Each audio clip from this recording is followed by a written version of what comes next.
ఈరోజు ముసుగుని చించడానికి తయారవ్వడము అనే స్టోరీని చెప్తున్నారు. గురువు అన్న ఆయన ఎలాగుండాలి అని ప్రతి విద్యార్థికి తన ప్రత్యేక రూపకల్పన ఉంటుంది. మీరు నా దగ్గరకు వచ్చినప్పుడు నా సహజ ప్రకృతిని చూడటానికి మీరు సంసిద్ధులై ఉండరు.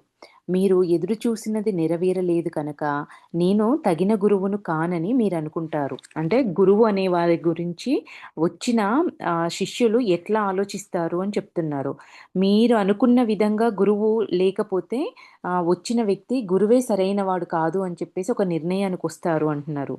గురువుని సమీపించడానికి ఇది సరియైన పద్ధతి కాదు. నేర్చుకోవాలనే దృఢ సంకల్పంతో, గాఢమైన కోరికతో గురువుని సమీపించినప్పుడు ఎటువంటి సమస్య ఉండదు. సరియైన గురువుని ఎలా కనుక్కుంటావు? వేదాలలో ఒక వాక్యం చెప్పబడింది. ఇక్కడ నిజంగా నువ్వు నేర్చుకోవాలి అనే తపన, దృఢ సంకల్పము, కోరిక నీకున్నప్పుడు గురువు నేను అనుకున్నట్టు ఉండాలి, నా నా ఆలోచనలకు తగినట్టు ఉండాలి అనే ఇట్లాంటివి ఏవి నీకుండవు. హ్మ్. అయితే సరైన గురువుని నువ్వెలా కనుక్కుంటావు అని చెప్పేసి ఒక ప్రశ్నేసి రామాగారు చెప్తున్నారు. వేదాలలో ఒక వాక్యం చెప్పబడింది. సరైన గురువుని ఎట్లా కనుక్కుంటావన్న ప్రశ్నకి. అది శిష్యుడు సంసిద్ధమైనప్పుడు గురువు హాజరవుతాడు. అలాగా నువ్వు సంసిద్ధుడవు కాకపోతే గురువు అక్కడే ఉన్నా చూడలేవు. మనం రెడీగా లేనప్పుడు మన దగ్గరే గురువు ఉన్నా కూడా మనమే చూడలేని స్థితిలో ఉంటాం. ఎందుకంటే మనమే సంసిద్ధంగా లేము కనుక. ప్రతిస్పందించలేవు కూడా. గురువు పక్కనే ఉన్నా చూడలేవు. నువ్వు ప్రతిస్పందించలేవు. వజ్రం అంటే ఏమిటో నీకు తెలియకపోతే అక్కడ వజ్రం ఉన్నా కూడా అది కేవలం ఒక గాజు ముక్కగా భావించి దాని గురించి పట్టించుకోకుండా దాటి వెళ్ళిపోతావు.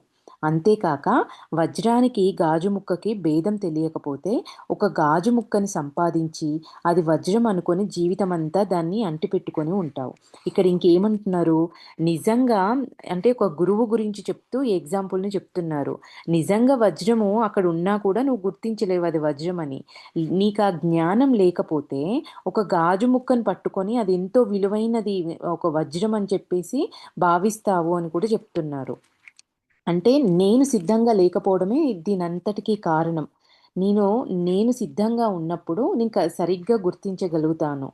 నాకు ఆ జ్ఞానం లేకపోతే ఒక గాజు ముక్కను సంపాదించి అదే వజ్రం అనుకోని జీవితమంతా దాన్ని పట్టుకొని అంటే సరికాని గురువుని పట్టుకొని ఒక జన్మను వృధా చేసుకుంటారు అని చెప్తున్నారు.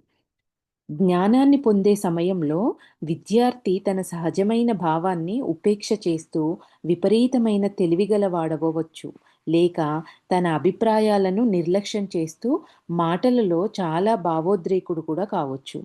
అంటే ఇక్కడ ఎమోషనల్‌గా ఎక్సైట్ అవుతూ ఉండొచ్చు కూడా. జ్ఞానాన్ని పొందే సమయంలో విద్యార్థి తన సహజమైన భావాన్ని ఉపేక్ష చేస్తూ విపరీతమైన తెలివిగలవాడిగా కూడా అవ్వవచ్చు. లేకపోతే తన అభిప్రాయాలను నిర్లక్ష్యం చేస్తూ మాటలలో చాలా భావోద్రేకుడు కావచ్చు. బుద్ధి సంబంధమైన పొరపాటు ఎంత ప్రమాదకరమైందో, భావోద్రేకమైన పొరపాటు కూడా అంతే ప్రమాదకరమైంది అని చెప్తున్నారు. అంటే ఆహ్, ఈ జ్ఞానాన్ని ఈ జ్ఞానాన్ని పొందే మార్గంలో ఉన్నప్పుడు ఆవేశంగా భావోద్రేకాలకు మనము లోనయ్యి వాటికి సంబంధించిన వాటి గురించి మాట్లాడుతూ, ఆర్గ్యూ చేస్తూ కూడా పొరపాట్లు చెయ్యొచ్చు అనేది కూడా చెప్తున్నారు. ప్రతీదీ అహాన్ని పోషిస్తుంది. క్రమశిక్షణలో నమ్మకం లేని వారు జ్ఞానాభివృద్ధిని కోరుకోకూడదు. విద్యార్థులు కోరుకున్నారని ఏ గురువు జ్ఞానాన్ని ఇవ్వడు కూడా. అంటే క్రమశిక్షణలో నమ్మకం లేని వారు జ్ఞానాభివృద్ధిని కోరుకోకూడదు. నీకు క్రమశిక్షణ లేకుండా నేను ఇట్లానే ఉంటాను, కానీ నేను జ్ఞానాన్ని పొందుతూ అభివృద్ధి కావాలి అని అనుకోకూడదు. నీకంటూ ఒక క్రమశిక్షణ ఉండాలి. దానికంటూ నువ్వు డెడికేషన్‌గా ఉన్నప్పుడు మాత్రమే నీకు జ్ఞానాభివృద్ధి అనేది జరుగుతుంది. అట్లా లేకుండా ఉండి నాకు జ్ఞానం నేను అభివృద్ధి చేసుకోవాలని అసలు నువ్వు కోరుకోకూడదు అంటున్నారు. ఒకవేళ విద్యార్థులు కోరుకున్నా కూడా ఏ గురువు కూడా జ్ఞానాన్ని ఇవ్వరు. క్రమశిక్షణ లేకుండా ఉన్నవాడికి ఇవ్వకూడదు కూడా అంటున్నారు. సాంప్రదాయాన్ని అనుసరించి బోధన చేయటానికి నిర్దేశించబడిన అసలైన ఆధ్యాత్మిక గురువు తగిన విద్యార్థుల కోసం వెతుకుతాడు. అతను కొన్ని చిహ్నాల కోసం, లక్షణాల కోసం చూసి ఎవరు సంసిద్ధులుగా ఉన్నారో తెలుసుకోవాలనుకుంటాడు. సాంప్రదాయాన్ని అనుసరించి బోధన చేయడానికి నిర్దేశించబడిన అసలైన గురువులు నిజంగా అతని జ్ఞానాన్ని పొందడానికి నిజంగా అర్హత ఉన్న వ్యక్తులను ఎవరు అని చెప్పి వెతుకుతారంట. ఎవరు సంసిద్ధంగా ఉన్నారు ఈ జ్ఞానాన్ని తీసుకోవడానికి అని చెప్పి వెతుకుతారు అని చెప్తున్నారు. ఏ విద్యార్థి తన గురువును మోసపుచ్చలేడు. విద్యార్థి ఎంత బాగా సంసిద్ధుడై ఉన్నాడనే విషయాన్ని గురువు తేలికగా గ్రహించగలడు. విద్యార్థి ఇంకా సిద్ధముగా లేడని గురువు అనుకుంటే ఆయన విద్యార్థిని క్రమంగా ఉన్నత బోధనలకు సంసిద్ధుని చేస్తాడు. దీపం ఒత్తి నూనె సమంగా సిద్ధం చేయగానే గురువు దీపాన్ని వెలిగిస్తాడు. అది ఆయన పాత్ర. దాని ఫలితంగా ఉద్భవించే కాంతి దివ్యమైంది. అంటే ఆయన విద్యార్థి సిద్ధంగా లేకపోతే ఆ విద్యార్థి సిద్ధమయ్యేంత వరకు కూడా గురువు జ్ఞానాన్ని ఇవ్వడంట. సిద్ధమయ్యేంత వరకు వేచి చేసి, అంటే సిద్ధమయ్యేలాగా కూడా అతన్ని ప్రిపేర్ చేస్తాడంట ఆ దారిలో నడిపించడానికి. ఆ స్థితికొచ్చిన తర్వాత అప్పుడు జ్ఞానాన్ని అందిస్తాడు. అంటే గురువు దీపాన్ని వెలిగిస్తాడు అని చెప్తున్నారు. మనకి ఎవరు దారి చూపుతారనే విషయం గురించి మనం కలత చెందకూడదు. దారి చూపబడటానికి నేను సిద్ధంగా ఉన్నానా అనేది ముఖ్యమైన ప్రశ్న. యేసుక్రీస్తు అంటే గురువు ఎవరు అని చెప్పేసి మనము ఎవరు నాకు దారి చూపుతారని కలత చెందాల్సిన అవసరం లేదు. నేను సిద్ధంగా ఉన్నానా, ఎవరైనా నాకు దారి చూపించడానికి నేను రెడీగా ఉన్నానా అన్న ప్రశ్న మనకి మనం వేసుకోవాలి అంటున్నారు. యేసుక్రీస్తు దగ్గర సన్నిహితులైన శిష్యులు కేవలం 12 మంది ఉండేవారు. ఆయన చాలా మందికి సహాయం చేశారు. కానీ సంసిద్ధులైన కొంతమందికి మాత్రమే అంతరంగమైన జ్ఞానబోధను చేశారు. ఎంతమంది ఉన్నా కూడా సంసిద్ధులై ఉన్న కొంతమందికి మాత్రమే జ్ఞానబోధన చేశారంట యేసుక్రీస్తు. సెర్మన్ ఆన్ ది మౌంట్ చాలా తక్కువ మంది అర్థం చేసుకోనగలిగారు. కానీ జనబాహుల్యం అర్థం చేసుకోలేకపోయారు. ఉదాహరణకి ఎవరైనా పేదవాడుగా భగవత్ శక్తితో కూడిన నమ్రతతో ఎందుకుండాలి అన్న విషయము ధర్మపథంలో లేనివారు అర్థం చేసుకోలేరు. ఇక్కడ ఉదాహరణకి ఏమంటున్నారు, ఎవరైనా పేదవాడుగా భగవత్ శక్తితో కూడిన నమ్రతతో ఎందుకుండాలి అన్న విషయము ధర్మపథంలో లేనివారు అర్థం చేసుకోలేరు. అంటే ఈ జ్ఞానం ఉండి కూడా నమ్రతతో, భగవత్ శక్తితో ఉండి నమ్రతతో ఎందుకు ఉండాలి అన్న విషయము ఆ ధర్మపథంలో అంటే జ్ఞాన మార్గంలో లేని వాళ్ళకి అర్థం కాదు. ఇంత శక్తి ఉండి కూడా వినమ్రంగా, అనుకువగా ఎందుకు ఉండాలి, ఇంత జ్ఞానం ఉండి ఇంత శక్తులు ఉండి కూడా అనేది ఈ జ్ఞాన మార్గంలో లేని వాళ్ళకి, ధర్మపథంలో నడవని వాళ్ళకి అర్థం కాదు అంటున్నారు. గురుబోధన మార్గాలు అనేకం. అవి ఒక్కొక్కసారి గూఢమైనవిగా ఉంటాయి. ఆయన వ్యాఖ్యలతోనూ, ఆచరణల ద్వారాను బోధిస్తారు. గురువులు బోధించే విధానం అనేది చాలా గూఢంగా ఉంటుంది. వాళ్ళు వ్యాఖ్యలతోనూ, వాళ్ళు చేసే ఆచరణల ద్వారాను బోధిస్తారు. గురువు చేసే పనుల ద్వారా, వాళ్ళ మాటల ద్వారా బోధిస్తారు. చాలా గూఢంగా ఉంటాయి ఆ బోధనలు అని చెప్తున్నారు. కానీ కొన్ని పరిస్థితుల్లో ఏమీ మాట్లాడకుండానే బోధన చేయవచ్చు. ఎంతో ముఖ్యమైన బోధనలు వాటి యొక్క మూలమును అంతర్జ్ఞానంలో కలిగి ఉన్నాయని, అది మాటల ద్వారా తెలియజేసే శక్తిని మించినవని నాకు తరచూ అనిపించేది. కొన్ని గూఢంగా, అంతర్జ్ఞానంగా, ఇన్నర్‌గా కూడా మనకనిపిస్తుంది. వాళ్ళ సమక్షంలో ఉన్నప్పుడు మనకనిపించేలాగా కూడా కొన్నింటిని మనకు బోధన చేస్తారు కొన్నిసార్లు అని చెప్తున్నారు. ప్రపంచంలో నీ కర్తవ్యాన్ని నువ్వు ప్రేమతో నిర్వర్తించాలి. అదే జ్ఞాన మార్గంలో నీ అభివృద్ధికి ఎంతో తోడ్పడుతుంది. నీకు మార్గం చూపి సహాయం చేయగల ఒక వ్యక్తి నీకు కావాలి. నీ అంతరంగ గురువుని చేరుకునే సాధనంగా నీకు ఒక బాహ్య గురువు అవసరం. బాహ్య గురువు ఎందుకు అవసరము అంటే, నీ అంతరంగ గురువుని చేరుకునే సాధనంగా నీకు ఉపయోగపడటానికి నీకు బాహ్య గురువు అనేవాళ్ళు అవసరము అంటున్నారు. ఒక్కొక్కసారి నువ్వు అహంకారంతో నాకు గురువు అవసరం లేదు అని నిర్ణయించుకుంటావు. అది అహంకారంతో మాట్లాడే మాటలు. దానిని నువ్వు వశపరుచుకోవాలి. అహంకారాన్ని నువ్వు వశపరుచుకోవాలి అంటున్నారు. ఒకవేళ నువ్వు మంచి విద్యార్థివి అయితే, నువ్వు తక్కువ రకపు గురువుని కలుసుకోవు. న్ నేను అంటే ఒక వ్యక్తి మంచి విద్యార్థివి నువ్వయినప్పుడు, నువ్వు తక్కువ రకము గురువుని కలుసుకోలేవు. అలాగే నువ్వు ఒక చెడు విద్యార్థివి అయితే, ఒక యోగ్యమైన గురువుని నువ్వు కలుసుకోలేవు అన్నది కూడా అంతే నిజం. ఒక యోగ్యమైన గురువు ఒక చెడ్డ శిష్యుడి యొక్క బాధ్యతను ఎందుకు స్వీకరించాలి? చెడిపోయిన ఆహారాన్ని ఎవ్వరూ స్వీకరించరు. ఒకవేళ నువ్వు గురువు కోసం వెతుకుతూ ఉంటే, మొదట నీ అంతరంగంలో వెతుకు. యోగి అవుదామనుకుంటే, నిన్ను నువ్వు నడిపించుకొనడానికి ఇక్కడే, ఇప్పుడే నీ పరిస్థితిని తెలుసుకోవడమని అర్థం. అంటే ఇక్కడ రామగారు మనకి ఏం చెప్తున్నారు అంటే, నిజంగా నా లోపల తపనుందా? నేను జ్ఞానాన్ని తెలుసుకోవాలి. నేను ఆధ్యాత్మికంగా ఉన్నతంగా ఎదగాలి. నాకొక గురువు అవసరము. నేను ఈ దారిలో నడవాలి అనేది నిజంగా నా లోపల ఆ సంకల్పం ఉందా? నేను దాని కోసం పరితపిస్తున్నానా? అనేది నీ నీ లోపల ఆ గుణం ఉన్నప్పుడు, నువ్వు దాని కోసం పరితపిస్తున్నప్పుడు, నువ్వు కంప్లీట్‌గా దాని కోసం డెడికేట్ అయి ఉన్నప్పుడు, సరైన గురువును నువ్వు తప్పకుండా పొందుతావు. నా లోపలే నేను దాని కోసం ఏదో ఆన్, ఆఫ్‌గా ఉంటూ, ఏదో తెలుసుకోవాలి అంటూ, కానీ ఎక్కువ బాహ్యంగా ఎక్కువ ఫోకస్డ్‌గా ఉంటూ, ఇట్లా ఉన్నప్పుడు అట్లాంటి రకమైన గురువు దగ్గరికే ఎళ్తావు. వాళ్ళెప్పుడు నిన్ను వేరే బాహ్యమైన వాటి వైపు, క్రతువుల వైపుకు నడిపిస్తారే తప్ప, నీ అంతరంగానికి నడిపిచ్చే విధంగా ఉండే గురువుని నువ్వు కలుసుకోలేవు. అట్లాంటి వాళ్ళకు అసలైన అంటే యోగ్యమైన గురువనేది అట్లాంటి వాళ్ళకి దొరకడం వల్ల ఉపయోగం ఏముండదు.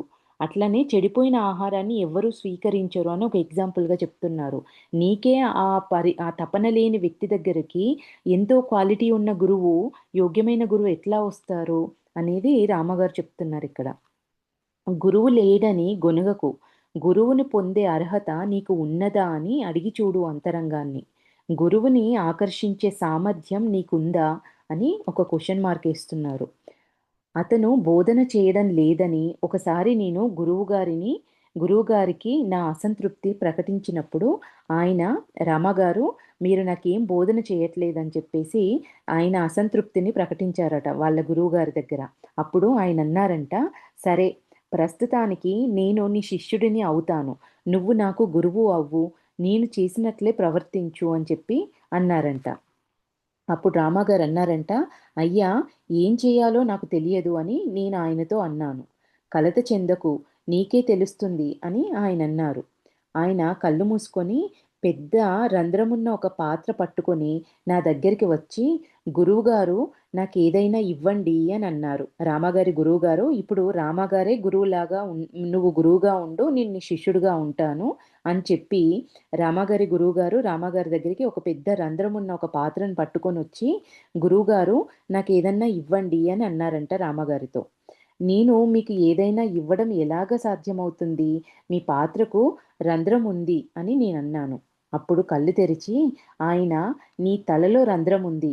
అయినా నువ్వు నా నుండి ఏదో కావాలనుకుంటున్నావు" అనన్నారు. అంటే నువ్వు జ్ఞానాన్ని తీసుకోవడానికి సరిగ్గా ఒక పాత్రకి ఎట్లా అయితే రంధ్రం ఉందో అందులో ఏదేసినా కింద ఎట్లా పడిపోతాయో, నీకు నువ్వు సంపూర్ణంగా ఒక నమ్మకంగా పూర్తిగా లేవు. అసంతృప్తితో అంటే సంపూర్ణంగా తెలుసుకోవాలనే ఇదితో లేవు కాబట్టి, నేనిప్పుడు నీకు ఏది చెప్పినా కూడా దాన్ని పట్టుకోలేవు అని చెప్పడానికి రామగారి గురువు ఇట్లా చేశారంట. నీ శక్తిని పెంచుకో. నిన్ను శాంతపరుచుకో. దీని తర్వాత నువ్వు నా నుండి ఏదో కావాలని కోరుకుంటున్నావు. నీ తలలో పెద్ద రంధ్రం ఉంది అని చెప్పేసి అప్పుడు వాళ్ళ గురువుగారు చెప్తున్నారు రామగారితో. నీ శక్తిని ఫస్ట్ పెంచుకో. నిన్ను శాంతపరుచుకో. అంతరంగంలో సున్నితమైన శక్తిని సంపాదించుకో. భగవంతుడు వచ్చి నీతో ఈ సజీవమైన కోవెల లాంటి నీలో నాకు ప్రవేశించాలని కోరిక ఉంది అని చెప్తారు. నువ్వు ఇవన్నీ చేసినప్పుడు భగవంతుడే వచ్చి నీ అంతరంగమైన నీ కోవెలలో ప్రవేశిస్తాను అని చెప్తారు. ఆ పరిస్థితి కోసం నిన్ను నువ్వు సంసిద్ధం చేసుకో. అపవిత్రతని తొలగించుకో. అప్పుడు సత్యాన్ని తెలుసుకోవాలనుకునేవాడు అతనే సత్యానికి మూలమన్న విషయాన్ని నువ్వు తెలుసుకుంటావు. సత్యాన్ని తెలుసుకోవాలనుకునేవాడే అతనే సత్యానికి మూలమన్న విషయాన్ని నువ్వు తెలుసుకుంటావు అంటున్నారు. ఇవన్నీ చేసినప్పుడు శక్తిని పెంచుకో, నిన్ను నువ్వు శాంతపరుచుకో, అంతరంగంలో సున్నితమైన శక్తిని సంపాదించుకో. ఇవి చెయ్యగలిగినప్పుడు సత్యాన్ని తెలుసుకోవాలనుకునేవాడు అతనే సత్యానికి మూలమని రియలైజ్ అవుతాడు అంటున్నాడు. నాకు తెలిసి నాకు తెలిసిన చాలామంది స్వాములలో, అన్ని మత గురువులలో కేవలం కొందరు మాత్రమే సంపూర్ణ జ్ఞానాన్ని పొందారు. నేను ఒకసారి మా గురువుగారితో ఈ సమస్య లేవదీశాను. అయ్యా! ఇంతమంది ప్రజలు స్వాములని లేక ఋషులని పిలువబడుతున్నారు. ప్రపంచంలోని జనులు మోసగింపబడుతున్నారు. నిజానికి అధ్యాపకులుగా అవ్వటానికి సిద్ధంగా లేని, ఇంకా వారే విద్యార్థులుగా ఉండదగిన వారు అయినా యోగ్యత లేని ఇంతమంది అధ్యాపకులు ఎందుకున్నారు అని వాళ్ళ గురువుగారిని అడిగారంట. అంటే వాళ్ళు విద్యార్థి స్థాయిలోనే ఉన్నారు కానీ, వాళ్ళు మాత్రము స్వాములుగా, గురువులుగా ఎందుకు బయట కనిపిస్తున్నారు? ఇంతమంది యోగ్యత లేని గురువులు, అధ్యాపకులు ఎందుకున్నారు అని రామాగారు అడిగారంట ఆయన గురువుగారిని. దానికాయన చెప్తున్నారు, ఆయన నవ్వి, పూల తోట చుట్టూ రక్షణ కోసం కంచె, దడి ఉంటుందని నీకు తెలుసా? వీరు స్వాములు లేక ఋషులు. వీరు అంటే భగవంతుడు మన కోసం సృష్టించిన కంచె లాంటి వారు. వారిని నటించని, నిజానికి ఏదో ఒక రోజు వారు సంపూర్ణంగా ప్రావీణులవుతారు లేక నిపుణులవుతారు. అంటే ఇక్కడ రామగారు ఏమంటున్నారు, రామగారి గురువుగారు ఏమంటున్నారు అంటే, ఇట్లాంటి సరికాని అంటే గురువు దశకి రాకుండా విద్యార్థి దశలోనే గురువులుగా తమని తాము సృష్టించుకున్న వాళ్ళు వాళ్ళ దగ్గరికి ఈ సంపూర్ణ జ్ఞానం అంటే తపనతో ఉన్న శిష్యులు హ్మ్, వీళ్ళ దగ్గరికెళ్ళలేరు. వీళ్ళు సరికాని శిష్యులు మాత్రమే వీళ్ళని అట్రాక్ట్ చేస్తారు కాబట్టి, ఇట్లాంటి శిష్యులు మన దగ్గరికి రాకుండా వీళ్ళే మనకు కంచెలాగా, ఒక దడిలాగా మనని ప్రొటెక్ట్ జేస్తున్నారు. నిజమైన తపనతో ఉన్న శిష్యులు మాత్రమే ఈ మన దాకా రాగలుగుతారు. ఇట్లాంటి వాళ్ళు వీళ్ళ కంట్రోల్‌లోనే ఉంటారు కాబట్టి, వీళ్ళు మనకు ఒక కంచెలాగా, దడిలాగా ఉపయోగపడుతున్నారు. భగవంతుడు మన కోసమే వాళ్ళనట్లా సృష్టించారు. వాళ్ళనట్లా నటించనియ్యి, ఏదో ఒక రోజు సంపూర్ణులుగా వాళ్ళు ప్రావీణులవుతారు నటిస్తూ. తర్వాత అప్పటి వరకు ప్రస్తుతానికి వారిని వారే వంచించుకుంటున్నారు అని ఆయన రామాగారి గురువుగారు చెప్పారంట. కృత్రిమం కాని పరిపూర్ణ జ్ఞానవంతుడైన గురువుని నువ్వు కలుసుకోవాలనుకుంటే మొదట నువ్వు సంసిద్ధుడవు కావాలి. అప్పుడు నువ్వు కంచె ద్వారా పోగలుగుతావు. చివరగా ఏం చెప్తున్నారు అంటే, కృత్రిమం కాని పరిపూర్ణ జ్ఞానవంతుడైన గురువుని నువ్వు కలుసుకోవాలనుకుంటే మొదట నువ్వు సంసిద్ధుడవి కావాలి. అప్పుడు నువ్వు కంచె ద్వారా పోగలుగుతావు. అట్లాంటి వాళ్ళు మనకు తగులుతారు. వాళ్ళ ద్వారా సరియైన గురువు దగ్గరికి నువ్వు ప్రయాణం చేయగలుగుతావు అని చెప్పేసి ఇది చెప్తున్నారు. ఇది నెక్స్ట్ 13థ్ చాప్టరు మన మన జనన మరణాల మీద ఆధిపత్యం. ఇందులో ఇది చివరి చాప్టరు. నీ విధికి నువ్వే కర్తవి. జనన మరణాలు కేవలం జీవితం యొక్క 2 సంఘటనలు. నువ్వు నీ యొక్క నిజ స్వరూపానివి. మ నువ్వు నీ యొక్క నిజ స్వరూపానిని మరిచిపోయావు. ఇక్కడ ఏం చెప్తున్నారంటే, నీ విధికి నువ్వే కర్తవి. జనన మరణాలు కేవలం జీవితం యొక్క 2 సంఘటనలు. జననం, మరణం అనేవి జీవితం యొక్క 2 సంఘటనలు. నువ్వు నీ యొక్క నిజ స్వరూపానిని మర్చిపోయావు. అదే నీ దుఃఖానికి హేతువు. ఇది తెలుసుకున్న రోజున నువ్వు విముక్తుడవి అవుతావు. ఇందులో మొదటి స్టోరీ ఏంటి అంటే, జనన మరణాలు 2 అల్ప విరామములు. అంటే కామాలు మాత్రమే అంటున్నారు. ఈ ఈ ఈ స్టోరీ నేమే.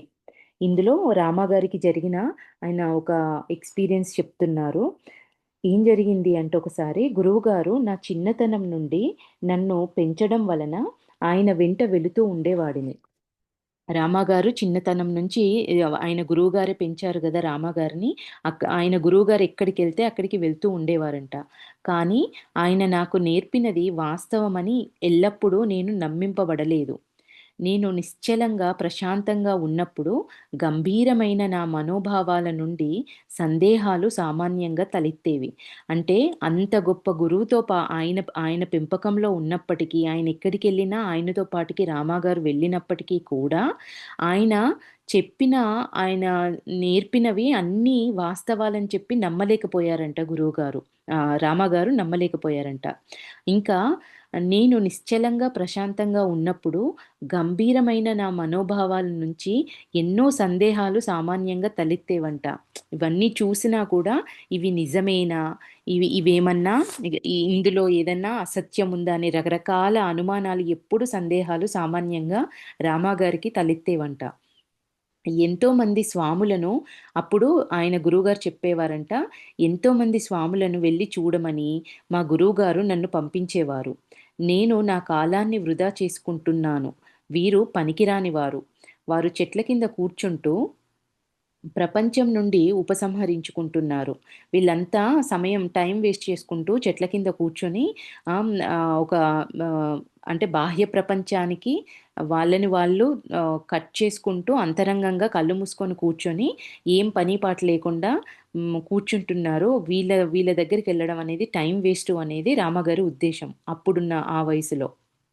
వారు ఎందుకలా చేస్తారు అని కూడా అనుకునేవారంట. మొదట్లో నేను అనుకునేవాడిని, ముందు మనకొచ్చిన సందేహాలను అని మొదట్లో ఇవన్నీ అనుకునేవారంట రామాగారు. చెట్ల కింద కూర్చొని టైం వేస్ట్ చేసుకుంటారు. బాహ్య ప్రపంచాన్ని నుంచి ఉపసంహరించుకొని టైం వేస్ట్ చేసుకుంటూ ఉంటారు అని మొదట్లో నేను అనుకునేవాడిని అంటున్నారు. అయితే ఇంకా ఇప్పుడు రామగారు ఏమంటున్నారంటే, ముందు మనకొచ్చిన సందేహాలను సందేహించండి. నాకు ఈ అనుమానం వచ్చింది అనంటే, అసలు ఈ అనుమానం ఎక్కడి నుంచొచ్చింది అని మీకొచ్చిన సందేహాలను సందేహించండి మొదటగా. ఆ సందేహాలని క్రమంగా విశ్లేషణ చేసుకోవడం చేయాలని నేను తర్వాత తెలుసుకున్నాను అంటున్నారు.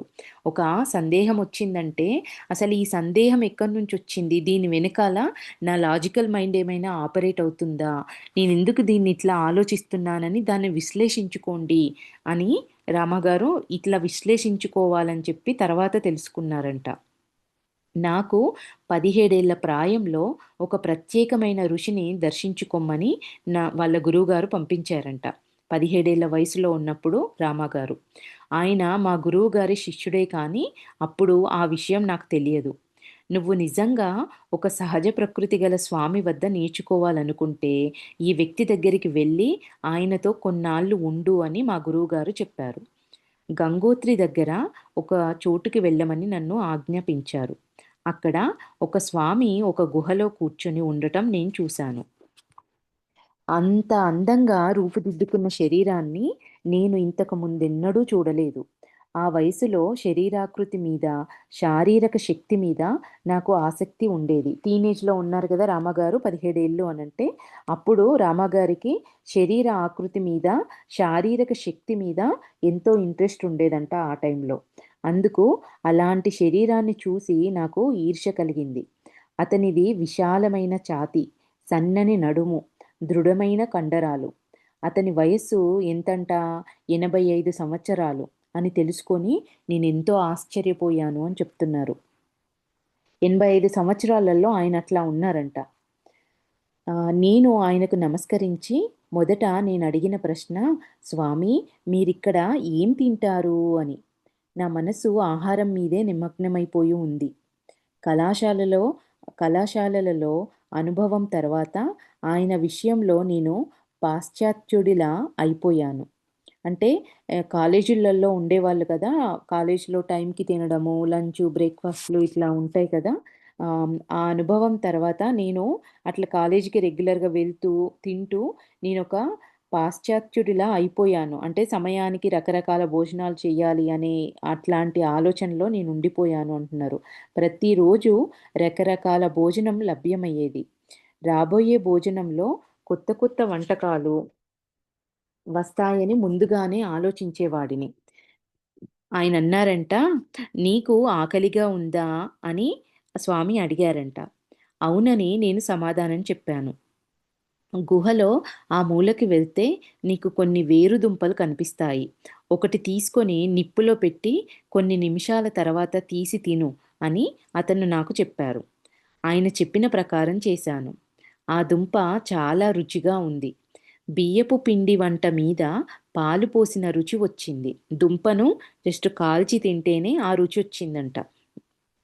నేను దుంప పూర్తిగా తినలేకపోయాను. ఒక దుంపని పూర్తిగా తినలేకపోయా. అంత రుచిగా ఉంది. బియ్యపు పిండి వంట మీద పాలు పోస్తే వచ్చే రుచి, ఆ బియ్యపు పిండితో చేసిన వంటకం మీద పాలు పోసి చేసినప్పుడొచ్చే రుచొచ్చింది. కానీ ఒక దుంపని కూడా తినలేకపోయారు. ఎంతో రుచిగా ఉంది కానీ ఒక దుంపని కూడా తినలేకపోయారంట.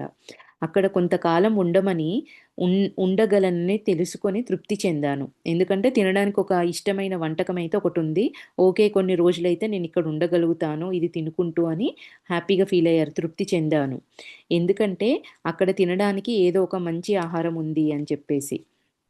నేను తినడం అయిన తర్వాత స్వామీజీ మాటల ద్వారా నేను నీకు బోధించను అని అన్నారు. ఆయనన్నారంట, ఈ ప్రశ్న అడగంగానే రామాగారిని చూడగానే ఆ స్వామీజీ అన్నారంట, "మాటల ద్వారా నేను నీకు బోధించను" అని అన్నారంట. అతని పక్కన 3 రోజులు కూర్చున్నాను. కానీ ఎటువంటి సంభాషణ లేదు. సదా మౌనంగా ఉండే వ్యక్తితో ఉండడము కాలాన్ని, శక్తిని వృధా చేసుకోవడమేనని నేను మూడవ రోజున తీర్మానించుకున్నాను. 3 రోజులు ఆయన పక్కనే కూర్చున్నా కూడా ఆయన ఏం మాట్లాడలేదు. ఏ జ్ఞానము ఇవ్వలేదు. ముందుగానే చెప్పారు రామాగారి ప్రశ్నలు, రామాగారి ప్రవర్తనను చూసి మాటల ద్వారా అయితే నేను నీకేం బోధించనని చెప్పి కళ్ళు మూసుకొని కూర్చున్నారట. 3 రోజులు రామాగారు అక్కడున్నా కూడా ఏదీ చెప్పలేదు. రామాగారికి ఆల్రెడీ ఉంది కదా ఉద్దేశము. ఈ మౌనంగా కూర్చొని ఉన్న వాళ్ళ దగ్గర కూర్చోవడం టైం వేస్టు అని చెప్పేసి ఇంకా డిసైడ్ అయిపోయారంట. సదా మౌనంగా ఉండే వ్యక్తితో ఉండడం కాలాన్ని, శక్తిని వృధా చేసుకోవడమే అని నేను మూడో రోజున తీర్మానించుకున్నాను అంటున్నారు. ఆయన నాకు ఏమీ బోధించడం లేదు. నేనిలాగ ఆలోచిస్తున్నప్పుడు అతనన్నారు, "బాబూ, పుస్తకాలలో ఉండేటటువంటి బుద్ధి కుశలత గల జ్ఞానాన్ని పొందటానికి నువ్విక్కడికి రాలేదు. ఏదో అనుభూతిని పొందటానికి నువ్విక్కడికొచ్చావు. ఎల్లుండి నేను నా శరీరాన్ని విడిచిపెట్టబోతున్నాను." ఎవరైనా తనకు తానుగా అని ఆ స్వామీజీ అన్నారంట. ఈ రామగారు మనసులో ఇవన్నీ అనుకుంటా ఉంటే, బుక్స్‌లో ఉన్నటువంటి జ్ఞానాన్ని తెలుసుకోవడానికి నువ్విక్కడికి రాలేదు. ఒక అనుభూతిని ఏదో ఒక అనుభూతిని పొందడానికి, ఆ అనుభూతిని ఎక్స్‌పీరియన్స్ అవ్వడానికి నువ్విక్కడికొచ్చావు. నేను ఎల్లుండి నా శరీరాన్ని విడిచిపెడుతున్నాను అని చెప్పారంట. అప్పుడు రామగారు అనుకున్నారంట, ఎవరైనా తనకు తానుగా శరీరాన్ని విడిచిపెట్టాలని ఎందుకనుకుంటారో నాకసలు అర్థమే కాదు అనుకున్నారంట. స్వామి, అది ఆత్మహత్య అవుతుంది. మీలాంటి ఋషి ఆత్మహత్య చేసుకోవటం మంచిది కాదు అని రామగారు తిరిగి చెప్పారంట. ఇలాంటివి నేను కాలేజీలో చదవటానికి వెళ్ళి నేర్చుకున్న విషయాలు అని మనతో అంటున్నారు. అంటే శరీరాన్ని మనంతట మనం వదిలేయడం అనేది ఆత్మహత్య. కాబట్టి ఇప్పుడు ఆయన శరీరాన్ని ఆయనే వదిలేస్తున్నారంటే అది ఆత్మహత్య కదా అని చెప్పేసి ఆ స్వామి గారికి రామగారు చెప్పారంట. దాన్ని ఆత్మహత్య అంటారు అని. నేను ఆత్మహత్య చేసుకోవడం లేదు. ఆ స్వామి గారు అన్నారంట, "నేను ఆత్మహత్య చేసుకోవడం లేదు. పుస్తకం మీదున్న పాత అట్టని తీసి ఇంకొక దానిని వేసినప్పుడు నువ్వు పుస్తకాన్ని నాశనం చెయ్యవు. తలగడ గలేబు మారుస్తున్నప్పుడు నీ తలగడని నువ్వు నాశనం చెయ్యవు" అని అన్నారాయన. పుస్తకం పైన అట్ట వేసి, అట్ట తీసి పాత అట్ట తీసేసి కొత్త అట్టేస్తే పుస్తకం చిరిగిపోతుందా? దాన్ని నాశనం చేస్తున్నామా మనము? కాదు కదా! తలగడ పిల్లోకి దాని కవరు తీసి మళ్ళీ ఇంకో కొత్త పిల్లోది షీటేస్తే ఆ పిల్లోని మనం పాడు చేస్తున్నట్టా? కాదు కదా! అట్లానే శరీరాన్ని మారుస్తున్నా అంతే నేను. నా లోపలున్న ఆత్మ అట్లానే ఉంటుంది అనేది ఆయన చెప్పిన విషయం. అయితే ఇంకా రామగారు ఏమంటున్నారు, 17 ఏళ్ల ప్రాయంలో అన్నీ నాకు సందేహాలే. ఆయన చెప్పినా కూడా రామగారికి ఆ విషయము సరిగ్గా అర్థం కాలేదు. 17 ఏళ్ల ప్రాయంలో ఉన్న నాకు అన్నీ సందేహాలే. మీకు చక్కటి శరీరం ఉంది. మీ శరీరానికున్న అందంలో సగం అందం నా శరీరానికుంటే ఎంత బాగుండేది. ఎందుకు దానిని వదిలిపెడుతున్నారు? ఇది మంచిది కాదు. అది పాపము అని రామగారు అన్నారంట. మనకు ఇంతకుముందు స్టోరీలో గూడా రామగారు చెప్తారు. ఆయన మార్షల్ ఆర్ట్స్ ఇవి నేర్చుకున్నారు అని చెప్తారు. ఈ వయసులోనే నేర్చుకొనుంటారు. శరీర ఆకృతి వీటి మీద నాకెంతో ఆసక్తి ఉండేది అంటున్నారు అనంటే ఈ ఏజ్‌లోనే. ఈ విధంగా ఆయనకు బోధిస్తున్నానని అనుకున్నాను. ఇంక తిరిగి మీరు శరీరాన్ని వదిలేయొద్దని నేనే ఆయనకు టీచ్ చేస్తున్నానని నేనప్పుడు అనుకున్నాను అంటున్నారు. ఈ విధంగా ఆయన ప్రత్యుత్తరం ఇయ్యకుండా అంటే ఇవన్నీ రామగారు చెప్తున్నప్పుడు ఇంక ఈయనతో మాట్లాడడం వృధా అనుకొని ఆ స్వామిగారు ఆయన ప్రత్యుత్తరం ఇయ్యకుండా కొంతసేపు విన్నారు. రామగారు ఏది చెప్తే అది విన్నారంట. కొంతసేపు అయిన తర్వాత నా సహజ నా సహచర శిష్యుడు లోపలికి వచ్చాడు. అతన్ని చూసి ఆశ్చర్యంతో గట్టిగా అరిచాను. "ఇక్కడెలా వచ్చావు నువ్వు? నిన్ను చివరగా చూసినప్పుడు నువ్విక్కడికి చాలా దూరంలో ఉండేవాడివి." రామగారి సహచర శిష్యుడు అంట. ఆయనను చూసి ఈ రామగారు ఆశ్చర్యపోయారట. "నువ్విక్కడికి ఎట్లా వచ్చావు? నువ్వు చాలా దూరంలో ఉన్నావు గదా! నేను లాస్ట్ టైమ్ నిన్ను చూసినప్పుడు" అని చెప్పి అడిగారంట. ఆయన అన్నారట రామగారితో, "ఆయన నన్ను మెల్లగా పక్కకు తీసుకెళ్ళి అన్నాడు, ఆయన ప్రశాంతతని నువ్వు పోగొట్టకు. ఆయనను అవివేకమైన ప్రశ్నలు అడుగుతున్నావు. నువ్వు ఋషులను అర్థం చేసుకోవడం లేదు. ప్రశాంతంగా ఆయన్ను శరీరాన్ని వదిలిపెట్టని శరీరాన్ని వదిలిపెట్టని" అని ఆయన చెప్పారట. రామగారి సహచర శిష్యుడు అని చెప్తున్నారు గదా! ఆయన అన్నారట, "నువ్వు ఆయన్ని విసిగిస్తున్నావు. అన్నీ అర్థం లేని ప్రశ్నలు అడుగుతున్నావు. ఆయన ప్రశాంతతని నువ్వు పోగొట్టకు. అవివేకమైన ప్రశ్నలు అడగకు. నువ్వు ఆయన్ని ప్రశాంతంగా ఆయన శరీరాన్ని వదిలిపెట్టని" అని చెప్పి పక్కకు తీసుకెళ్ళి చెప్పారంట. కానీ నా సహచర శిష్యుడితో వాదిస్తూ అన్నాను, "ఆయనకు అంత అందమైన శరీరం ఉంది. దాన్ని ఎందుకు వదిలిపెట్టాలి? ఇది యోగా కానే కాదు. ఇది కేవలం ఒక ఆత్మహత్య. పోలీసులు ఇక్కడికి దూరంగా ఉన్నారు. లేకపోతే ఆయనను పోలీసులతో ఖైదు చేయించేవాడిని. ఇది చట్ట విరుద్ధమైన పని" అని ఆయనతో చెప్తున్నారంట. వీళ్ళ ఫ్రెండ్‌తో సహచర శిష్యుడితో రామాగారు ఇవన్నీ చెప్తున్నారంట.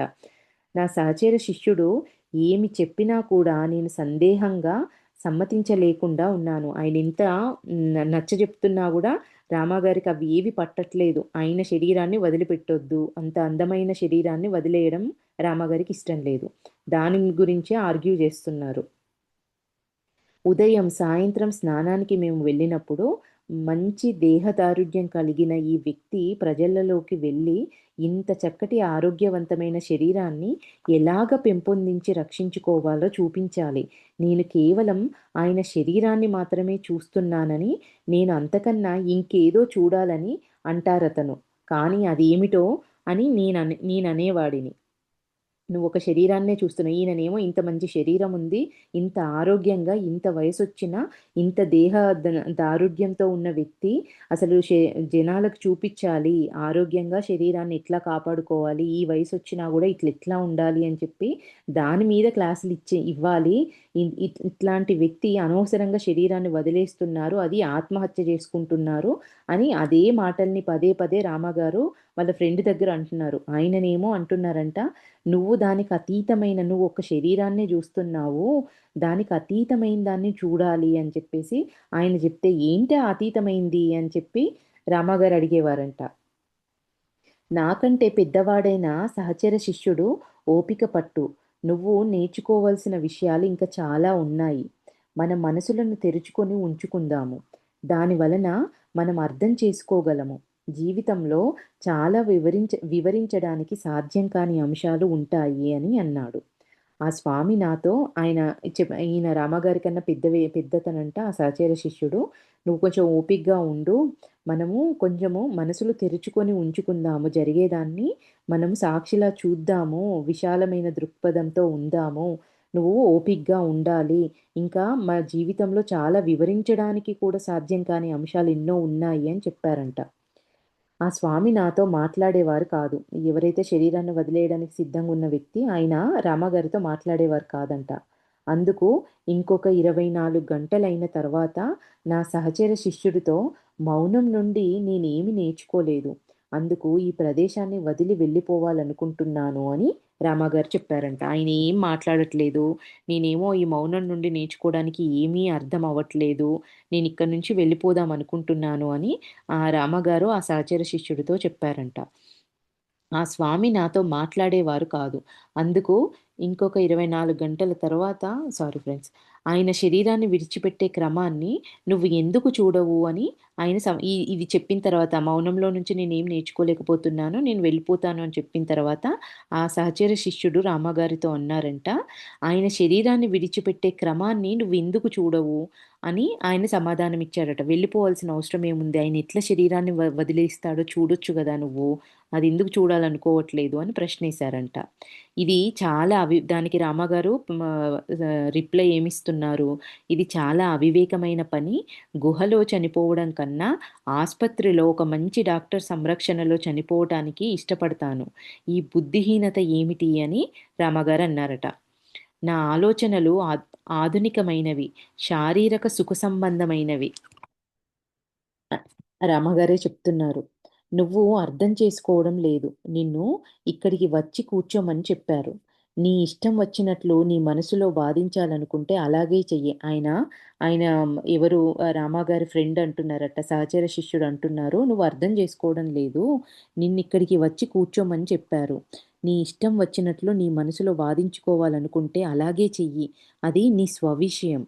నేను దానిని ఆపలేను. కానీ నా ప్రశాంతత చెడగొట్టకు" అని నా సహచర శిష్యుడు అన్నాడు.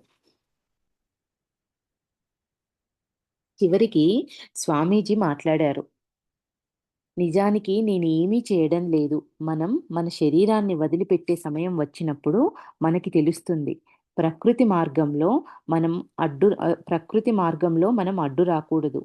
మృత్యువు ప్రకృతికి సహాయపడుతుంది. మనం మృత్యువంటే భయపడకూడదు. ఎందుకంటే ఏది మనలను బాధించదు. నీకర్థమైందా అన్నాడు. రామగారు ఇంత హడావిడి చేస్తున్నారు, గోలగోల చేస్తున్నారని చెప్పేసి చివరికి ఆ స్వామీజీనే మాట్లాడారంట. నేనేం చెయ్యట్లేదు నాయనా. మనం శరీరాన్ని వదిలిపెట్టే సమయం వచ్చినప్పుడు మనకు తెలిసిపోతుంది. ప్రకృతి మార్గానికి మనం అడ్డు రాకూడదు. శరీరము సౌష్ఠవంగా, ఆరోగ్యంగా, చక్కగా ఉంది. కానీ ఆ శరీరానికి సమయం అయిపోయింది. అది మనకు తెలిసిపోతుంది. అట్లానే నాకు తెలిసింది. ఆ ప్రకృతి మార్గానికి మనం అడ్డు వెళ్ళకూడదు. మృత్యువు ప్రకృతికి సహాయపడుతుంది. మనం మృత్యువంటే భయపడకూడదు. ఎందుకంటే ఏది మనలను బాధించదు. నీకు అర్థమైందా? అని చెప్పేసి ఆ స్వామీజీ గారు రామగారిని అడిగారంట.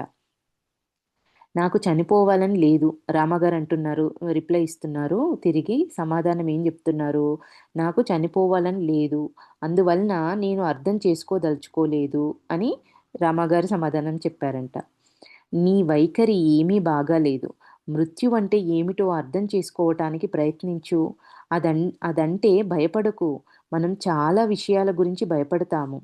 అది జీవించే పద్ధతి కాదు. మృత్యువు నిన్ను నాశనం చెయ్యదు. అది కేవలం నిన్ను నీ శరీరం నుంచి వేరు చేస్తుందన్నారు ఆ స్వామీజీ. నా శరీరం లేకుండా నేను ఉండదలుచుకోలేదు అని రామగారు సమాధానమిచ్చారంట. ఆయనింకా ఇలా అన్నారు, శరీరానికి మృత్యువు ఒక అలవాటు. ఆ స్వామీజీ గారు రామగారితో చెప్పారంట ఇవన్నీ. శరీరానికి మృత్యువనేది ఒక అలవాటు. ఎల్లకాలం ఎవ్వరూ ఇదే శరీరంలో ఉండలేరు. అది మార్పుకి, మృత్యువుకి, తరిగిపోవటానికి గురి అవుతుంది. ఇది నువ్వర్థం చేసుకోవాలి. జీవితాన్ని పట్టుకొని వేలాడకుండా ఉండడం నుండి స్వతంత్రం పొందే పద్ధతి చాలా కొద్ది మందికి తెలుసు. ఆ పద్ధతిని యోగా అంటారు. అది ప్రజా సా అది ప్రజాసామాన్యంలో ఎరిగిన ధ్యానము కాదు. అది అత్యున్నతమైన ధ్యాన స్థితి.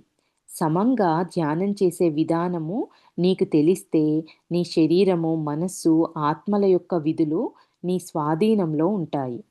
ప్రాణము, ఊపిరుల ద్వారా మనసుకి, శరీరానికి మధ్యనున్న సంబంధము స్థిరపరచబడుతుంది. ఊపిరి ఆగిపోగానే బంధము తెగిపోతుంది. ఆ విడిపోవటమే మృత్యువని పిలువబడుతుంది. కానీ నువ్వింకా జీవించే ఉంటావు. మొత్తము అసలు అంతా ఏం జరుగుతుంది, చనిపోయే ఆ ప్రాసెస్ అంతా ఎట్లా ఉంటుంది అనేది చక్కగా ఎక్స్‌ప్లెయిన్ చేస్తున్నారు రామగారి కోసము.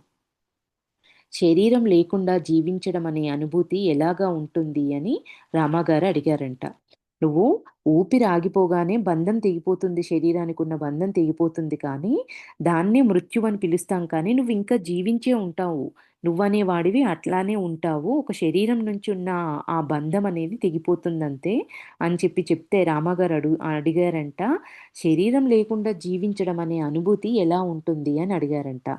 దానికి ఆ స్వామిగారు చెప్పారు, "చొక్కా లేకుండా వెళ్తే నీకెలాగా అనిపిస్తుంది?" అని ప్రశ్నేశారంట. "ఏమనిపించదు" అని అతను సమాధానం చెప్పారు. ఆయన ఏం చెప్పినా కూడా తత్వశాస్త్ర తత్వశాస్త్ర సారంగా లేక సహేతుకంగా అయినా నన్ను నమ్మించలేకపోయారు. ఎన్ని చెప్పినా గూడా రామాగారు సాటిస్ఫై అవ్వలేదు. ఎన్ని చెప్పినా కూడా తత్వశాస్త్ర పరంగా లేక సహేతుకంగా అయినా కూడా నన్ను ఆయన నమ్మించలేకపోయారు. ఎందుకంటే చాలా విధాలుగా నా మనస్సు ఇంకా అపరిణితంగా ఉంది. ఎన్ని చెప్పినా కూడా చెప్పిన వ్యక్తి తప్పు కాదు, విషయము తప్పు కాదు. రామాగారి యొక్క మనసనేది అపరిణితంగా ఉంది. అయినా పరిణితి చెందిన స్థితిలో లేరు కాబట్టి, ఆ విషయాలన్నీ తప్పు, అవన్నీ సరికావు అనుకుంటున్నారు. ఆయన శరీరాన్ని వదిలిపెట్టడానికి ఒక రోజు ముందు మాకు ఆదేశాలనిచ్చారు ఆయన స్వామీజీ గారు. వేకువజామున 5 గంటలకి నేను శరీరాన్ని విడిచిపెడతాను. మీరు దానిని గంగలో దిగవిడవాలి. మీరిద్దరూ అది చెయ్యగలరా అని చెప్పి ఆ స్వామిగారు రామాగారిని, రామాగారి ఫ్రెండు ఆయన ఆయన ఫ్రెండ్ గారిని వాళ్ళ ఫ్రెండ్‌ని ఇద్దరిని అడిగారంట. దానికి రామాగారన్నారట, "ఓహ్! తప్పకుండా. అది నేనొక్కడినే చేయగలను" అని నేను సమాధానం ఇచ్చాను. అది నిరూపించడానికి కూడా రామాగారు ఆ స్వామిగారిని ఎత్తుకొని పైకి అతన్ని ఎత్తుకున్నాను. "నేను మీ బరువుని ఈజీగా లిఫ్ట్ చేయగలుగుతాను. నేనొక్కడినే మిమ్మల్ని ఆ గంగలో విడిచిపెట్టగలుగుతాను" అని చెప్పేసి ఆయనకు ప్రూవ్ జేయడానికి ఆ స్వామీజీని ఎత్తుకున్నారంట. దానికి ఆ స్వామిగారన్నారంట, "గంగా నది దూరంగా లేదు. కొన్ని వందల అడుగుల దూరంలో మాత్రమే ఉంది. కొన్ని వందల అడుగుల దూరంలో మాత్రం ఉంది. అంటే దూరంగా లేదు. కొన్ని వందల అడుగుల దూరంలో మాత్రం ఉంది" అని చెప్పి చెప్పారంట. అంత మంచి అందమైన శరీరాన్ని కావాలని తనకు తానుగా వదిలిపెట్టడంలో ఈ వ్యక్తి అభిప్రాయాలను తెలుసుకోవాలని ప్రయత్నిస్తూ, ఆ రాత్రి చాలా సేపు నేను మేలుకొని ఉన్నాను. రామాగారు దాన్నింకా ఆ విషయాన్ని పూర్తిగా దాన్ని డైజెస్ట్ చేసుకోలేకపోతున్నారు. ఇంత అందమైన శరీరాన్ని కావాలని ఎందుకు వదిలేస్తున్నారు? ఈ వ్యక్తి అభిప్రాయాలేంటో తెలుసుకోవాలని ప్రయత్నిస్తూ రాత్రంతా అసలు చాలా సేపు నిద్రపోకుండా మెలుకునే ఉన్నారంట. మేము ఎప్పుడూ ఉదయం 3 గంటలకి మేల్కొనేవాళ్ళం. 3-6 గంటల వరకు ధ్యానం చేయటానికి మంచి సమయమని అంటారు. అందువలన మేము రాత్రి 8, 10 గంటల మధ్య నిద్రపోయి పొద్దుట 3 గంటలకి లేచేవాళ్ళం. కానీ ఆ ఉదయం అందరం ఇంకా ముందుగానే లేచి ఒకరితో ఒకరం కలిసి మాట్లాడుకోవడం ప్రారంభించాము.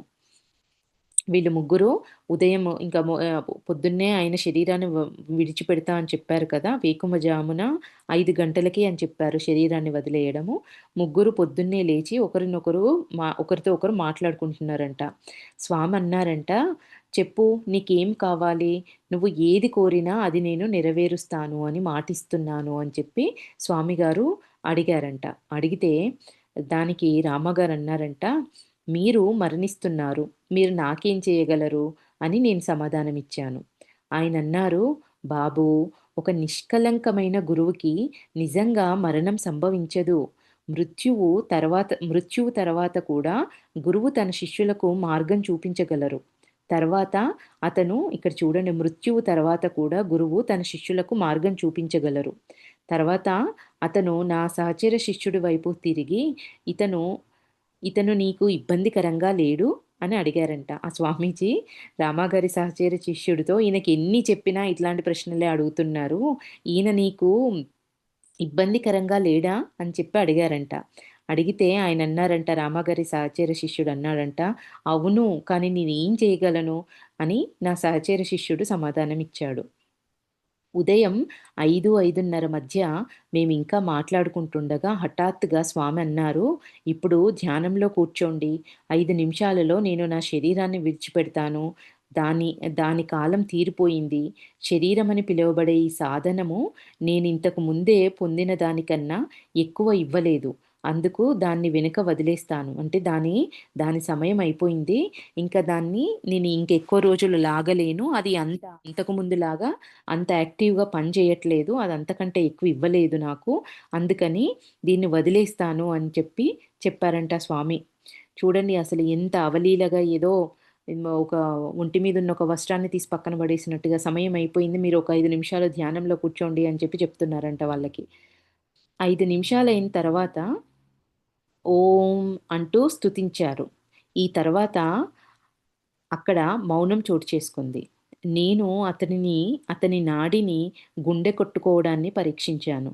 రమగారు అనుకున్నారంట, బహుశా అతని నాడిని గుండె కొట్టుకోవడాన్ని కొంతకాలం నిలిపి ఉంటారు. మళ్ళీ ఊపిరి తీయడం మొదలుపెడతారు అనుకున్నారంట. ఆయన జస్ట్ ఒక 5 నిమిషాలు అట్లా కూర్చొని ఓం అన్నారు. ఆగిపోయిందింకా. గొంతు మౌనం వచ్చేసింది. రామగారు లేచి ఏంటి ఏం సౌండ్ రావట్లేదని చూసి ఆయన గుండె కొట్టుకోవడాన్ని, ఆయన నాడిని చెక్ చేశారంట. అనుకున్నారంట ఇప్పుడే కదా కాస్త సేపు ఆపారేమో గుండె కొట్టుకోవడాన్ని, నాడి కొట్టుకోవడాన్ని, ఊపిరి తీసుకోవడం అనేది ఆపేశారేమో, తిరిగి మళ్ళీ ఊపిరి తీసుకోవడం మొదలుపెడతారులే అనుకున్నారట. తర్వాత అతని శరీర ఉష్ణోగ్రతని, అతని కళ్ళని అన్నీ పరీక్షించాను. నా సహచర శిష్యుడు ఇంక చాలు సూర్యోదయానికి ముందు అతని శరీరాన్ని గంగలో వదిలివేయాలి. కలత పడకు అది నేను చేస్తాను అని రామగారు చెప్పారంట. ఇంక నువ్వు చెక్ చేసింది చాలు. సూర్యోదయానికి ముందుగానే ఆ స్వామిగారి శరీరాన్ని గంగలో మనం వదిలేయాలి. నువ్వు చెక్ చేసింది చాలు అని చెప్పేసి ఆయన సహచర శిష్యుడు అన్నారంట. దానికి రామగారు "నువ్వేం వర్రీ అవ్వకు. నేనది జేస్తాను. నాకు సహాయం చెయ్యాలని ఉంది" అని మేమిద్దరం అతని శరీరాన్ని పైకెత్తాలని ప్రయత్నించినప్పుడు దాన్ని కదిలించలేకపోయామని తెలుసుకున్నాము. అప్పుడు దేవదారు వృక్షం యొక్క ఒక కొమ్మని తెచ్చి అతని 2 తొడల మధ్య పెట్టి విడదీయడానికి ప్రయత్నించాము. ఆయన ధ్యాన స్థితిలో ఉన్నారు కదా! విడదీయడానికి ప్రయత్నించాము. కానీ చేయలేకపోయాము. ఒక గంటకి పైగా మా ఆలోచనలకు వచ్చిన ప్రతి దాన్ని ప్రయత్నించాము. కానీ అతన్ని ఒక్క అంగుళం కూడా కదపలేకపోయాము. తర్వాత ఏమంటున్నారు? తర్వాత ఏమైందో నేను తరచూ జ్ఞాపకం చేసుకుంటుంటాను. ఆ అనుభవాన్ని ఎప్పటికీ మర్చిపోలేను.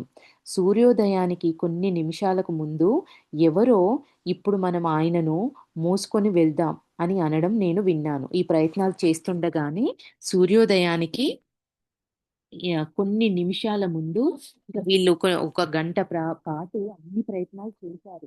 ఇంక చేసి అలసిపోయి ఏం చేస్తూ ఉంటారు, కొన్ని నిమిషాల ముందు ఎవరో ఇప్పుడు మనం ఆయన్ని మోసుకెళ్దామనే మాట వీళ్ళకి వినిపించిందంట. చుట్టుపక్కల ఎవ్వరూ లేరు. అందువలన బహుశా నేను ఏదో ఊహించుకొని ఉంటాననుకొని రామగారు అనుకున్నారంట. నా సహచర శిష్యుడు కూడా చుట్టూ చూశాడు. "నువ్వేదైనా విన్నావా?" అని నేనడిగాను. రామగారు అడిగితే ఆయన అన్నారట, "అవును. దాన్ని నేను కూడా విన్నాను" అని అతనన్నాడు. "మనకి భ్రమ కలుగుతోందా? ఏం జరుగుతోంది?" అని నేను అడిగాను. హఠాత్తుగా స్వామీజీ శరీరం చూస్తూ ఉంటే దానంతట అదే గాలిలోకి లేచి మెల్లగా గంగ వైపుకు కదిలింది. కొన్ని వందల గజాల వరకు అది గాలిలో తేలి ఆ తర్వాత కిందికి వచ్చి గంగలో మునిగిపోయింది.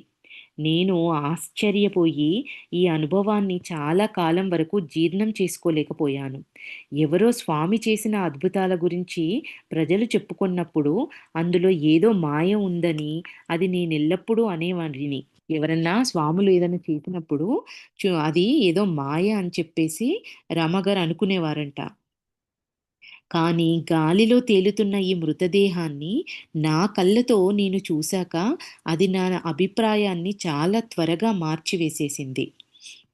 నేను మఠానికి తిరిగి వచ్చేసరికి అనేక మంది స్వాములు చర్చలలో మునిగి ఉన్నారు. ఆ చర్చ దేని మీదనంటే భగవంతుడే నిజంగా ఈ ప్రపంచాన్ని సృష్టించి కాపాడుతుంటే అంత దుఃఖం ఎందుకుంది? ఒక స్వామి అన్నారు.